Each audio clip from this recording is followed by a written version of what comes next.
আজকে পাঞ্জাবি স্টাইলে বেগুনের ভর্তা করলাম। বেগুনটাকে প্রথম পুড়ে বেগুন টমেটো পুড়ে ফেলবেন। পোড়া হয়ে গেলে বেগুনটাকে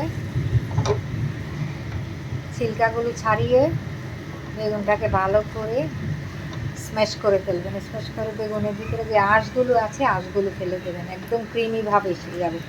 যখন বেগুনটাকে হাতে চটকাবেন, চটকিয়ে গেলে একদম ক্রিমি ভাব এসে যাবে। টমেটোকেও চটকিয়ে ফেলবেন, কিন্তু বেগুন একসাথে চটকিয়ে নেবেন। চটকিয়ে আবার পেঁয়াজটাকে হাফ লাল করবেন, পিঙ্ক পিঙ্ক করবেন। করার পরে বেগুনটা দিয়ে দেবেন, ম্যাশ করা বেগুন টমেটোটা দিয়ে দেবেন। তার সাথে কাঁচামরিচ, যেমন ঝাল খান, কাঁচা লঙ্কা বলেন, কাঁচামরিচ বলেন, যা বলেন দিয়ে দেবেন। দিয়ে ওইটাকে খুব করে ভাজবেন, খুব করে ভাজবেন। ভাজা ভাজা হয়ে আসলে একটুখানি হলুদের গুঁড়ো, একটু মরিচের গুঁড়ো দেবেন ভাজার সময়, আর নুন তো আন্দাজ মতো দেবেন।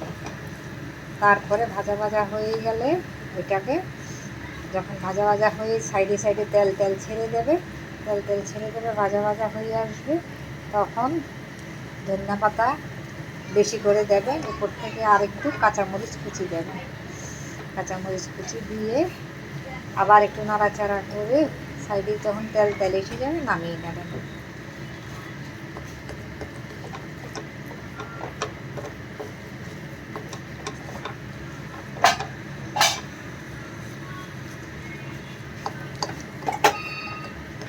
গরম গরম রুটি পরোটার সাথে খাবেন, ভাতের সাথে খাবেন, দেখবেন খুব টেস্ট হয়।